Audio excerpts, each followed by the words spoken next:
I'm Rose Wetzel, and I am a professional obstacle course racer.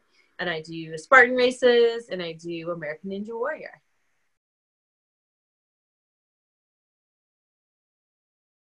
For me, exercise and movement is a paramount part of my overall health and my identity too, and just it's a part of who I am and what I do, to the point where it's hard to imagine not doing it, because I've created the habits that I need to do it consistently, and I have that association between exercising and feeling awesome.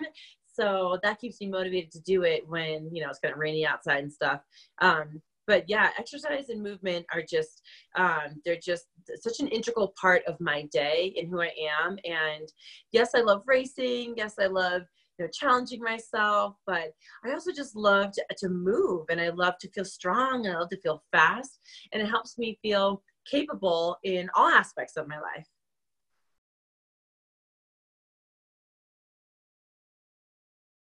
As a personal trainer, I've been so fortunate to get to work with all different kinds of people who are saying to themselves, I want to be fitter. I want to feel better and feel healthier. And it can be daunting if you haven't, exercised in a while, or maybe really ever. And so to people like that, I just love to say, like, start out small. Find something that you think you might actually kind of enjoy. Like, yes, it's work. You got to sweat to get results and all that stuff. Like, I get it. But at the same time, just, if you hate to run, do something other than running. If you want to do a Zumba class with friends, do a Zumba class with friends. Like, people sometimes are like, oh, you're so disciplined. You run every day or almost every day, and I hate running. And all. It's like, I love running. I do running because I love it. I happen to really love it. So you don't see me out there swimming every day. Like, so do the thing that you're going to probably like the most and be most motivated to go do just naturally anyway. And start small and work your way into it, right? And just be kind to yourself. And if your body says, oh my gosh, I'm so sore, I don't even know if I can, do today's workout, then take an extra day off. Like, and don't see it as being laziness, just see it as like, okay, my body needs a little more time to ease into this. But be consistent, challenge yourself, and just know that it's not going to feel good at first. It's probably not. Usually for running, it takes a couple weeks of just doing, some runs, even like walk jogs a few times a week. In the first 2 weeks, it doesn't feel great, but then after a couple weeks, it starts to feel not so bad.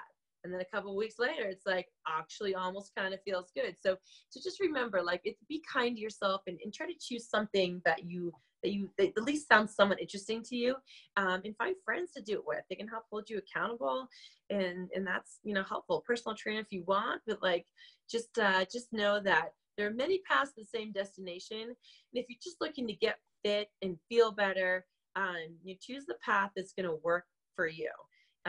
So just, experiment in some different things, and just, really, choose the thing that you think will work for you, and then write a training plan or get a training plan, be consistent, and just enjoy the results as they come. So for somebody who hasn't exercised in a while, who hasn't exercised maybe ever, it can feel like, oh, I'm an outsider. I don't know what I'm doing. What if I sit on the, lat pull down machine the wrong way and everyone laughs at me? I always say, people are involved in their own world. They're not sitting around laughing at people. People want you to succeed. Strangers want you to succeed. And so, put yourself out there. Like, find something that you enjoy or might somewhat enjoy doing, and be consistent, and know that the first 2 weeks won't feel great, but after you do it consistently, and you create this habit, it takes 21 days to create a habit. So, commit to it for those 3 weeks. And then after a while, you're going to start feel it, being a part of your routine. And instead of dreading it, you're going to start looking forward to it. And then, especially if you tell people, hey, I'm doing this exercise, I'm training for a 5K or whatever, people start to see you as a runner, as a biker, cyclist, whatever. And then you start to see yourself as that. And that's really empowering because you can say, man, I was never a runner. And now I don't know if I really consider myself a runner, but I just ran a 10K. So I guess that makes me a runner, right? And it does. Just taking one step as a runner, one step in a run makes you a runner. But just know that eventually you create that habit by being consistent, and getting out and doing it, even though when you don't necessarily, feel comfortable doing it, but it will get easier. It will feel better, and you'll start to have this sense of confidence and empowerment of like, oh, now I'm a person who exercises and I'm getting stronger, and I really like that feeling, and it's really empowering. And I can do things myself I couldn't do before. I can lift a heavy piece of luggage up into the overhead bin by myself. I can open up the stuck peanut butter jar myself. And those are little things that, I don't know, really can contribute to an overall feeling of confidence in your life and of just being capable and strong.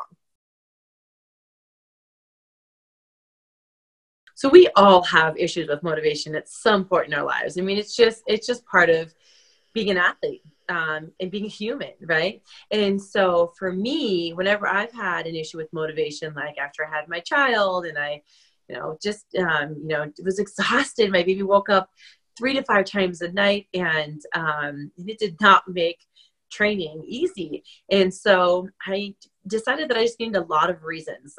It wasn't just, oh, I'm training to go win again. Well, you might not win again for a while, Rose, so you need other reasons, right? So having what I call a diversified portfolio of reasons, of motivations, is crucial to athletic longevity. And this goes for all athletes, right? This is just like a professional athlete thing. This is just all of us at whatever athletic level we are or wherever we want to be. We've got to think of lots of reasons. So, some people say, oh, I want to exercise because, I'm a personal trainer. And some people are like, oh, I want to lose, 10 pounds before, whatever, the next few months or whatever, my wedding or whatever. That's great. That's fine. That's wonderful. But you might not be that motivated on like a rainy day. You might be like, whatever, maybe 8 pounds is fine. Or maybe, I look fine. But to have other reasons, like, I want to train for this race. And I think it's so helpful to like train for a race, even if your goal isn't just to do the race, it's for like some other reason. You want to look a certain way or whatever. Sign up for a race because it's motivating, and put yourself out there and tell your friends. But yeah, training for like a race and saying, okay, I want to get to be a better runner because it feels good. It's a great way to exercise because I travel a lot for my job or whatever. Sign up for a race. And then every time you work your way up for that, long run towards a marathon or half marathon or whatever, you can celebrate those small victories. But then you also just have like another reason to work out. Like, oh, well, not only do I want to just feel fitter and healthier as a human, so I'm setting up for this race, so it'll force me to run more. I also really want to enjoy the experience with my friends. So I want to make sure I'm not, holding them all back if we run as a group. I mean, so just having those other reasons, like a portfolio of reasons, is really important, because sometimes reason number 1 or 2 won't cut it. And we need to dive into like reason number 3 or 4. And that's what really helped me get through like my postpartum depression, and remember that like, okay, I'm not just doing this to win. I'm doing this because I want to be involved in the community again, because I enjoy the feeling of running up and down mountains and crawling through mud. And I just want to be out there. I want to be in the sidelines anymore.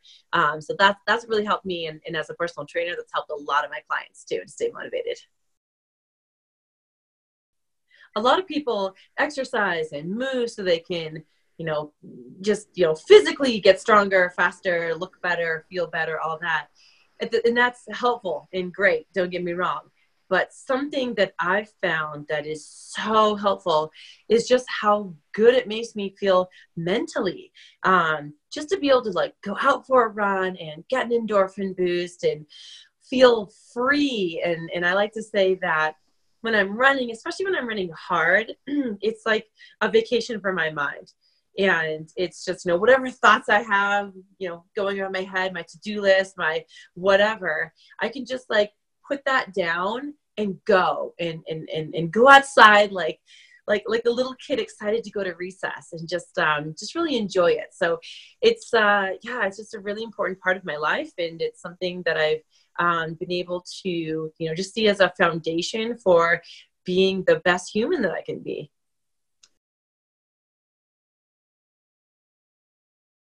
So 2 years ago, I was having an awesome time with obstacle course racing. I was on American Ninja Warrior, you know, getting airtime in both sports, and just having a wonderful time, doing well, winning, and, you know, getting to finals and things like that.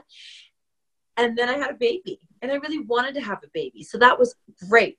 But at the same time, I knew it would be hard after having a baby, but it was like even way harder than I thought to come back as an athlete. And I wanted to come back as an athlete because I really and truly enjoy competing. I love racing. I love the community aspect. I love the feeling on the starting line. Like, I love all of it.